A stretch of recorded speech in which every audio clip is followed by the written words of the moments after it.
مشکلات اور جتنی زیادہ مار کھائی ہوگی اتنا ہی پریکٹیکل لائف میں کام آئیں گی. ڈیفینیٹ سی بات ہے, بہت سے لوگ اپنی لائف کی ٹینشنز اور اپنے سٹریس اور اپنے پرابلمز, اور بھائی میں آپ کو ون لائنر کہہ رہا ہوں, تکلیف آ رہی ہے, پرابلم آ رہی ہے, ٹینشن آ رہی ہے, سٹریس آ رہا ہے, مسائل آ رہے ہیں, دل جواب دے رہا ہے, چیزیں صحیح ہو رہی ہے, یہ سب کمائی ہے. دولت ہے دنیا کی سب سے بڑی یہ پرابلمز. یہ پرابلمز بہت بڑی دولت ہیں آپ کی, یہ جو آپ کما رہے ہیں. یہ ایکسپیرینس ہے, یہ آپ کے سامنے تکلیفیں بول رہی ہیں. آپ کے آگے شیخ عاطف کی زندگی کی تکلیفیں, وہ درد بولتا ہے جس نے زندگی کے اندر یہ اللہ کی بلیسنگ ہوتی ہے کہ اللہ تعالیٰ کسی انسان کو پھنساتا ہے اس مسئلے کے اندر. حالانکہ رحمت بھی ہے کہ اللہ نکالتا ہے. اللہ سے عافیت ہی مانگنی چاہیے, اللہ سے دوسرے راستے پہ جانے کی نہیں دعا کرنی چاہیے. لیکن اگر کوئی پھنسا ہوا ہے, problems, tension, there are chance for you to understand کہ مسئلہ آ گیا آپ کا ٹربل شوٹنگ کا ہنر کھول دیا اللہ. اس لیے بار بار اچھا رویہ رکھنے کے باوجود سامنے والے رویے کی صورت میں کیا کیا, بار بار اچھا رویہ نہ رکھنے کے اوپر تھوڑا سا ذرا اس کو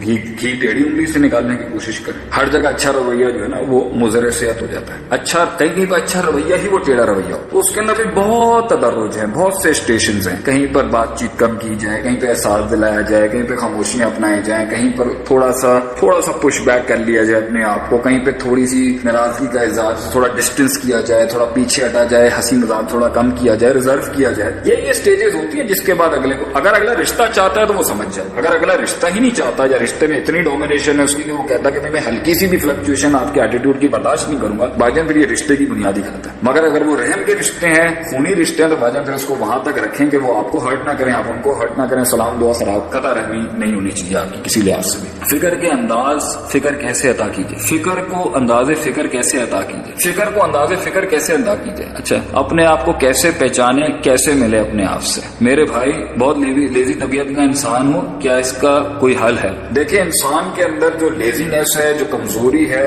یا وہ غیر میں اس کا بھی جواب ساتھ میں دیتا ہوں. مستقل مزاجی کے سوال ہر لائف میں آتا ہے, آج بھی کر دیتا ہوں کہ انسان جو ہے کہتا ہے کہ جی میں کنسسٹنٹ نہیں ہوں, میں مستقل مزاج. اس سب کا مسئلہ اس سے کہ آپ کی نظریات اور سوچ کے اندر آپ کا ویژن بڑا نہیں ہے, آپ کی سیلف اسٹیم بڑی نہیں ہے, آپ کی منزل کی حیثیت نہیں ہے, آپ کا مقصد آپ کے خون کے اندر نہیں اترا ہوا, آپ اپنے مقام کو جہاں بیٹھے اس میں اسٹک اپ ہوئے ہیں, آپ اپنی اس تذلیل اور تحقیر کو قبول کر چکے ہیں, آپ اپنے آپ کو مستحق سمجھتے ہیں کہ آپ اسی حالت کے اندر ہیں جس میں آپ بیٹھے ہیں. آپ اس وطن میں جانے کی بات نہیں کرتے, مینٹل وطن کے اندر جہاں پر آپ کو وہ مقام, وہ عزت اور وہ شرف ملے گا آپ کو, آپ مانتے ہی نہیں ہیں اس چیز کو. یہ اس کے بعد پھر آپ نے کر کے اپنی عادت اور فطرت کے اندر چیزوں کو مکمل کرنے کی صفت ہی پیدا نہیں کی. یہ ساروں چیزوں کا کمپائلیشن نہ آپ کو لیزی اور سست بھی بناتا ہے, آپ کو نتیجے نہیں ملتے, آپ کو نتائج ملے نہیں ہوتے, آپ نے نتائجوں کو انجوائے نہیں کیا ہوتا, آپ نے ریزلٹس کو اینالائز نہیں کیا ہوتا. آپ کے نزدیک نتائج بھی ایک one go drift quick trip ہوتی ہے, آپ نے کہا جان دو کو مسئلہ ہی نہیں ہے. اس لیے یہ سارے بے ڈھنگے پن انسان کے اندر ایک انکنسسٹنٹ ہے, تو کوئی فرق نہیں پڑتا. آپ یہ والا جو ہے کوئی فرق نہیں پڑتا, ایک آنا کوئی فرق نہیں پڑتا, کوئی فرق نہیں پڑتا. یہ لائف کا جو ایٹیٹیوڈ ہے کوئی فرق نہیں پڑتا, کوئی فرق نہیں پڑتا.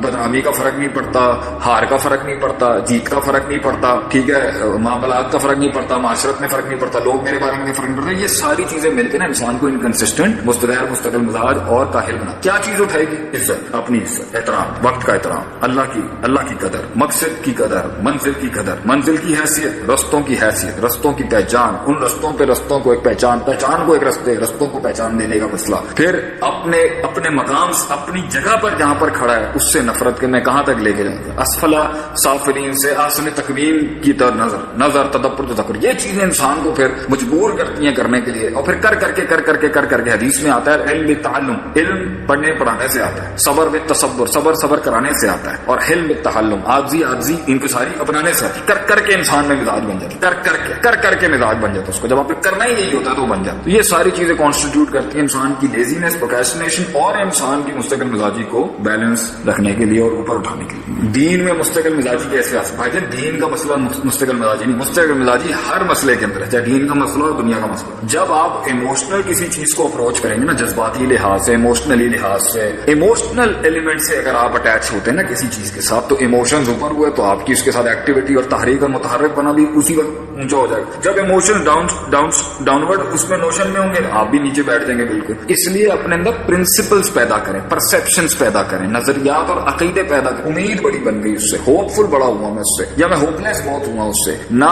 آف ہوں ایموشنلی نہ آن ہوں ایموشنلی. آن بھی ہوں تو پرسپشنلی اور پرنسپلی اور نظریات کے لحاظ سے ہوں کہ بھائی یہ کام اس لیے کروں کہ حقائق یہ کہتے ہیں, دلائل یہ کہتے ہیں, سوچ یہ کہتی ہے, مشاہدہ یہ کہتا ہے, فیکٹس یہ کہتے ہیں کہ یہ کام ایسے ہی کرنے کا ہے, یہ چیز ایسے ہی سوچنے کی ہے, یہ معاملہ ایسے ہی نپٹانے کا ہے. تو جب یہ چیزیں آپ کے اندر آئیں گی تو تب آپ کے اندر پرنسپل ڈرائیو آئے گی. ایموشنل ڈرائیو وہاں یوز کرتے ہیں جب وسائل ہی کچھ نہیں ہوتے, جب پرسپشن تھک جاتا ہے میتھمیٹکس کر کے, تب ایموشنز کا تڑکا لگایا جاتا ہے وہاں پر ایموشن اپنے آپ کو ٹریگر کرنے کے لیے. جو آپ صلی اللہ علیہ وسلم نے جنگ بدر میں بھی کہا پہنچ جائے گا میرے آنکھ کان ہاتھ کٹ جائے اللہ کی راہ. مگر وہ 24 گھنٹے تو اس مزاج کے اندر نہیں تھے وہ مکے مدینے کے اندر, کیونکہ پرنسپل ہی ان کا وہ اپنے بلیف میں پرنسپل تھے. آمنت باللہ و ملائکتہ و کتبہ و قدر خیر شر من العباس بات موت. وہ اپنی توحید کو اس شرک کے مقابلے میں پرنسپل ڈرائیو تھی. ان کو پتا تھا بھائی یہ ہے, یہ حق ہے, یہ سچ ہے, اسی کو ہم نے کامل کرنا ہے, اسی کو ہم نے پہنچانا ہے جہاں تک پہنچانا ہے, اور خود کو بھی اس کے ساتھ پہنچانا ہے. وہ ایموشنلی اٹیچ بھی تھے اس کے ساتھ مگر پرنسپلی بھی بہت اٹیچ. تو اپنے اندر پرنسپل ڈرائیوز پیدا کریں, ایموشنل ڈرائیوز نہ پیدا کریں. ایموشن نیچے ہوں گے آپ کی تحریک مر جائے گی آپ کے اندر سے, آپ کا ڈرائیو مر جائے گا آگے سے. میں پریکٹیکل ایپلیکیشن کو کہتا ہوں کہ پریکٹیکل, لیکن ونر پریکٹیکل ایپلیکیٹر ہمیشہ اس لیے ہوتا ہے کیونکہ وہ پریکٹیکلی کر رہا ہوتا ہے اس نے اس کو اپنے ہاتھوں سے, آنکھوں سے, دل, جسم, روح سے محسوس کیا ہوتا ہے اس ایپلیکیشن کو. اس لیے جب وہ بات کرے گا نا تو وہ بڑی ٹھوس ہوگی اور 50,000 آدمی بھی اس کو سنتے ہوئے کہے گا نہیں یار بات ٹھیک کی ہے اس نے. لیکن جس انسان کو پتہ ہی نہیں ہوتا نا وہ کتابی لے کے آئے گا. اور کچھ لوگ کتابی کو پریزنٹ کرنے میں بڑے چیتے ہوتے ہیں, بہت ٹائٹ ہوتے ہیں, لیکن وہ پریکٹیکلی بے ڈھنگے لوگ ہیں, انہیں پتہ ہی کچھ نہیں ہوتا کہ کہاں پر کس طریقے سے معاملات کو کس طریقے سے اپلائی کرنا ہو. تو بھائی ڈگری اچھی چیز ہے, ڈگری کے اندر حسن ہے, ڈگری کے اندر ساری چیزیں ہیں, آپ کو اپنے آپ کو پریزنٹ کرنے کا طریقہ کار آ جائے گا. کتابوں کے اندر لوگوں کی ایکسپرٹیز ہی لکھی ہوئی ہے, لیکن ساتھ میں پریکٹیکلی جب تک ان ہاتھوں کے ساتھ اور ان دماغوں کے ساتھ آپ نے سافٹ ویئر پہ کام نہیں کیا ہوگا نا بھائی جان, لوگوں کو, کمپنیز کو, فیوچر میں بھی تو پتہ نہیں کیا حالات ہیں, لیکن میں تو پریکٹیکل ایپلیکیشن سے کہہ رہا ہوں, لوگوں کو آپ کو اسکریچ سے بنانا پڑے گا. اور آج کل کے دور میں لوگوں کو اسکل چاہیے کہ آپ کام کرنے کے قابل ہوں, کام کرنے کے قابل, چیزیں ہینڈل کی ہوں, چیزیں سنبھالی ہوں. آپ پیرنٹنگ کے اوپر جتنی بھی ورک شاپ دیتے ہیں آگے سے, مگر جب آپ نے بچے نہیں سنبھالے ہوئے تو آپ کیسے سمجھیں گے بچے کیا ہوتے ہیں. جب آپ نے شادی ہی نہیں کی ہوئی اور آپ کو پریکٹیکل ویڈنگ اور میرجز کے ایشوز ہی نہیں پتا کہ میاں بیوی کے کیا ہوتے ہیں, آپ کیسے اس کے بارے میں بتا سکتے ہیں, چاہے آپ اسپرچل ریلیجیس دینی ایسپیکٹ سے پڑھا رہے ہوں یا آپ دنیا دار ایسپیکٹ سے پڑھا رہے ہوں. جب آپ مسئلوں سے گزرے ہی نہیں ہیں تو آپ کیسے اس کے اوپر رائے دے سکتے. وہ انسٹیٹیوشنز اور آرگنائزیشنل بہیویئر کی بات کریں, جس نے کبھی غداریاں فیس نہیں کی وہ پیپلز مینجمنٹ کی بات کریں. میں یہ بھی نہیں کہتا کہ بھائی جن لوگوں کا تجربہ نہیں ہے وہ نہ بولیں, نہیں کریں, بیچ میں کہتا ہوں کریں, وہ بھی کریں, بولیں, لیکن اس ادب اس تمیز میں رہتے ہوئے کریں کہ جی ہم پوچھ کے کرتے ہیں. پاورفل وہ لوگ ہوں گے جو خود آئے کرتے ہیں, جنہوں نے اپلیکیشن زیادہ ہوگی وہ کہیں پر بھی بیٹھ کے جب بات کریں گے نا وہ do your internships, take practical measures in enhancing your skill in your life with your degree. لازمی ہے کہ آپ پریکٹیکل ایکسپیرینس میں تو یہ آپ کو بہت زیادہ ہیلپ آؤٹ کرے گی. باقی ڈگری آپ کی کیک کو بہت خوبصورت بنا کے پریزنٹ کروائے گی, آپ کو سولوشن پرووائڈنگ میں بھی ہیلپ کرے گی. آپ کو جو ہے اور میرا ایجوکیشنل ریفارم کے اندر جو میری سوچ تھی نا وہ لوگوں کو زیادہ تر پریکٹیکلی کلینکل ڈومینز میں سرجریاں کرائی. اب ایک سرجن کتابی لحاظ سے تو پورا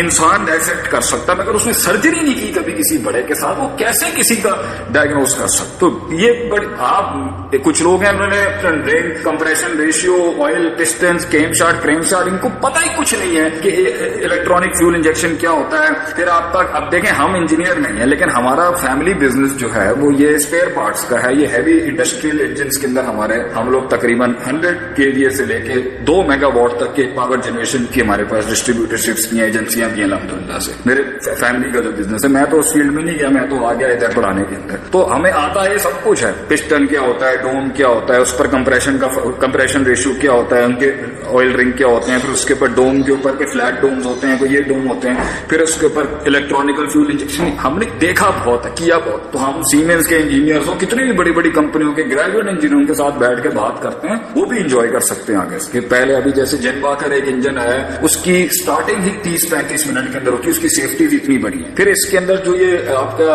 ایک بڑا جنریٹر لگا ہوا ہے, ایک چھوٹا جنریٹر لگا ہوا ہے, کہ بڑا جنریٹر سے چھوٹے جنریٹر پہ لوڈ کرنا ہے تو اس کو سنکرونائزنگ یونٹس کہتے ہیں. اس سنکرونائزیشن کے پینلز کے اندر کیا کیا ہم نے خود کیا ہے, دیکھا ہے, خود جا کے سائٹوں پہ اپنے والد کے ساتھ جاتے تھے, ہمارا بزنس تھا اس چیز کو لے کے, اور آج بھی بہت بڑا ہے. تو آتا ہے ہمیں، بات کر سکتے ہیں ہم اس کو. باقی ہے کہ ہمارے پاس انجینئرنگ کی ڈگری تو نہیں ہے، تو کم سے کم کہنے کا مطلب یہ ہے کہ وہ ڈگری بھی ضروری ہے مگر پریکٹیکل ایکسپیرینس بھی بہت ضرورت ہے. پریکٹیکل ایکسپیرینس نا آپ کو اصل میدان کے اندر کھڑا کرے گا جہاں آپ نے جانا ہے کسی لحاظ سے، چاہے وہ دین ہو یا دنیا ہو.